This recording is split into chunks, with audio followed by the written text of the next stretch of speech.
Hey friends, welcome back to All Things Carolyn. It is still spring here in Pennsylvania and we're getting ready to do week 2 of our garden tours for 2020. It's a beautiful day today. It's been in the low 50s, blue skies, beautiful breeze. It's perfect working weather. It's not too hot, not too cold.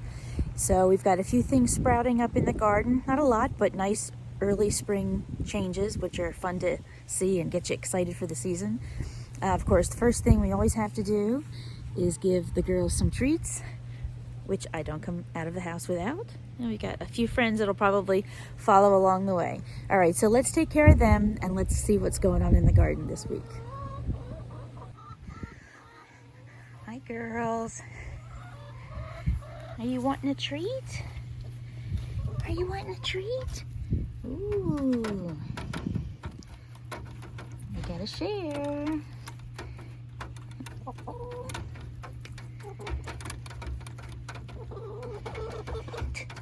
My gosh, they're gonna break their beaks. Let me put this in there. All right, let's see what changes have taken place this week.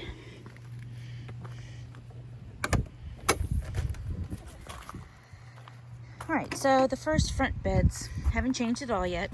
I'm still, oh my gosh, Julio, get out. That is the life of a gardener. Oh my gosh, Julio. My poor bed. Luckily, all he did was roll around. I'm not going to edit that out because that is the life of a gardener, right? Trying to keep those cats out. Ooh. All right, let's start over. Okay, the first few beds haven't changed that much. I'm waiting to see if I can get somehow some amendments. Every year I put like 2 inches on each bed of either mushroom compost or leaf compost, something like that. Something organic that can amend the soil. So these beds usually just stay quiet until I plant like tomatoes and peppers. Hold on, someone's crying to get in here. Come on. Okay, gotta be with mommy, right? Say hi, Chiquita. Okay, so what we do have in this first bed is our parsley left from last year. It's sprouting up really nice. I recently just nipped off this little center section here, which would bolt and make this go to seed. So by trimming that off, it allows the bush, or allows the parsley to go into a bush as opposed to bolting. So I did that. Garlic bed, doing okay. I probably should mulch that a little bit if I had mulch, but I don't. So we're just gonna have to see what happens. Some look better than others. This guy looks really great. And then his little friend there, excuse me, is kind of small, but you know, we'll take what we can get. I've got red onions and leeks in the middle. Haven't done much with the bins back here, but the thyme is coming back really well. Let's see. So we have the golden variegated thyme. Back here is the pizza thyme. We have, which one is that? The lime golden thyme, spicy orange, and lemon. Clearly I like thyme, but I just like having a variety of it. It just kind of changes the profile of like fish or something like that. So let's come back around here. So this bed I have, let's see, right along the front here I have some red onions, which are just starting to sprout. I have radishes, which I need to thin out when they grow a little bit more. I have then arugula and a few varieties of lettuces, which I will just leave them be. I don't plan on harvesting them as heads, just as cut and come again kind of greens. Then we have the mishmash beds. So obviously the cilantro is looking amazing. I should cut some of that back because that might bolt. That was planted last fall and it survived the winter and it's thriving. So that's kind of exciting. Obviously the kale and the broccolis have started to go to seed, which is fine. I have the other seedlings that I planted in here, the spring ones, which are these guys. So hopefully it will stay cool enough that they can mature. Obviously it's motorcycle weather. And then kale's, my little kale seedlings is doing great. I have a few different varieties here. There's one down there. So I should get some greens off of that, which will be nice. And then I have lettuces planted all along the fronts of the cattle panels here, all different varieties on both sides. This side's a little bit slower, it just depends on the variety. Peas are coming up good. Hopefully we'll get those harvested and out before it's time to plant cucumbers. Let's see. This is mostly garlic and obviously some kale that's bolted. Chives are looking great. Lemon balm, great. Golden oregano. This is a rhubarb that's been sitting in the pot since winter. I need to get him in the ground so I can get something out of him. Over here is my lovage. Lovage, if you're not familiar with it, is a perennial, I guess you'd call it an herb. It has a very nice, strong celery taste. You can eat the stalks when they're young and they'll stay tender, but as they get taller, this plant will grow 4 or 5 feet. When they get that tall, they're just tough, but you can eat the leaves. At that stage, the leaves are probably better for like flavoring a soup, where they can cook for a long time. But when they're young like this, you can harvest them and put them in salads, chicken salad, anything that you would use, stuffing, anything you'd use fresh celery for. This side is the mint bed. Those guys are doing pretty good, doing their thing. This is a celery plant, probably related to lovage, but I can't remember the genus name of it, but you can see it's a little bit different. It has more like parsley leaves, shaped anyway, but it tastes like celery. Also really good. I'm just letting that grow a little bit more. That's from last year too. It's perennial. Before I start taking away from it, I want it to have like a good kind of growth spurt for the season. And then I've got some oregano there. Blackberries took a little bit of a hit. We had 20 degrees last week, so that was a hard frost. Everything else in the garden is frost tender. Blackberries really aren't, but it seems to be okay. It's so early in the season, it'll sprout back just fine. And then here is my Dollar Tree planter. You get, they're $1 each, so that whole little planter is only $3. And I have strawberries in there. I don't think, they were just bare roots. I don't think they've sprouted yet. I can't quite get back there to check. I'm just kind of like letting them be. We've had enough rain that I don't need to give it much attention. So, I think that's about it for inside the garden. It's nice to sit back and look at a clean slate and just kind of dream about what the season's going to provide. And there's always a crybaby that wants to PLAY with a BALL. So I guess I have to do that next. But we'll go in the greenhouse right after this and we'll see what's going on in there. All right, let's see what's going on.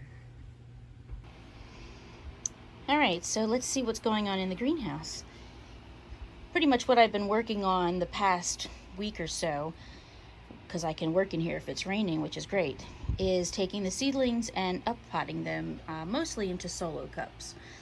Some are in some 6-packs and some 4-packs that I saved from last year, but most of these guys now have their second and in some cases third sets of leaves, so it's a good time to up-pot them.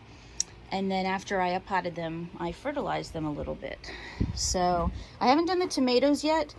Just in the past day, we've really gotten a nice little growth spurt on them. So I can probably up-pot most of them now.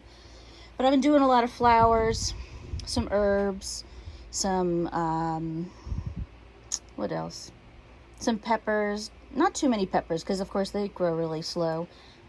There's my peppers back here. So they need a little bit more time yet, but definitely a lot of flowers and some tomatoes. So basically, you know, I've taken them from the cell here. This is a 72 cell tray. Taken them from here. I overseed. So if we look close here, I have 3 in here. So I will take that out and then divide it and then put one in each pot. See, I have you really zoomed in here, don't I? Let me zoom you out a little bit. So here's an example of one tray. This one's mostly zinnias. So they're doing really good. I just fed them 2 nights ago. So what I did was I took, where is it? Let me see. Oh yeah, my fish emulsion, which this is the one I use here. And the normal recommendations for this, I think, is about 4 ounces for 2 gallons. But during this phase, you really want to dilute that because they're just seedlings. They don't need that potent amount of fertilizer. So I have a 2-gallon watering can that I use, and I put about 2 ounces in that 2-gallon watering can. And what I do in the trays is I fill the trays up to about here. I let it sit for a couple hours. I have holes in the bottom of my cups, and I let them absorb it from the bottom up. And I do that for each tray. And then I just came down like later that evening and I just dumped off the excess. And so I did that for all of them. And I'm happy after 2 days now I've come back and everybody's looking really good. So this is a striped morning glory. So these were overseeded like the other ones, but then I've divided them and put, you know, one in each section. I've got some basil. I've got some mixed zinnias. What do I have back here? I've got some basil going on back there, some Genovese and some opal basil. There's a couple little tomatoes that were ready, so I started with them. I've got some nasturtiums. I'm excited. Let's see, there's a Bloody Mary one in here that was really beautiful. Oh no, is this? Oh, you know what? I didn't label the Bloody Marys, the nasturtiums, because they're really obvious. To me anyway, what nasturtiums look like. But anybody else, like a tomato, this is a honey drop. Specific zinnias, this is a big red zinnia. So I labeled those so I knew which color I had. So let's see, that's been occupying most of my time. I don't know if this was in the last video, but I had a fig, just, Home Depot or Lowe's, and I figured, well, I'll get one started. It's really done well in the past 2 weeks. This guy is my kangaroo paw plant. It hasn't even really bloomed yet, but it's so nice. Then these transplant seedlings are doing pretty good. You can see they're rooting really well, so I need to get those into some pots. Here's my melted, if you remember from the last video, my melted markers. So I just took them all out. I wrote everything down by hand on a piece of paper so that I know, what was planted in what cell. But I'm going to keep them. I can flatten them out eventually. And if I stick them deep enough into something, they straighten out. So I'll keep them. All is not lost. So mostly what I've done is kind of, let me see if I can back up a little here. Kind of cleared out this area. So where these shelves were pretty full, I had to make room for the seedling trays. So I've moved a lot to the floor and just kind of put it in an area where, I'm able to reach things and water them. They don't need to move from this space at this point. They can stay here until the frost danger is gone. I'll probably end up moving these trays down. You can start to see these blooming now. They're really fun, spiky accent plants. What's so amazing in the greenhouse, let me see if I can turn this around. This hibiscus is so stunning. Isn't that gorgeous? I mean, the bloom is bigger than my hand. So he's pretty happy back there, but I'm probably still gonna move him down so that I can put things that really need the sun up on these shelves. So I've got, some more trays here. These guys are all doing good. I mean, some of these things have just skyrocketed in a couple days. This is called Love Vine. Really beautiful flower vine. I might put on either the cattle panel or just on some fencing. And some more Love Vine there. So that's pretty much what's going on in the greenhouse. Down here, I planted some dahlia bulbs like you'd get in Home Depot or Lowe's, which aren't bloomed at all. You can do this in your own house too. You don't need a greenhouse. Just put them by a lightly sunny window. And this has been within 2 weeks this has happened. So I've got a couple of those. This is literally in just 3 days ago I put this one in here. There's some dinner plate dahlias. And a few guys down here that haven't quite breached the surface, but they will eventually.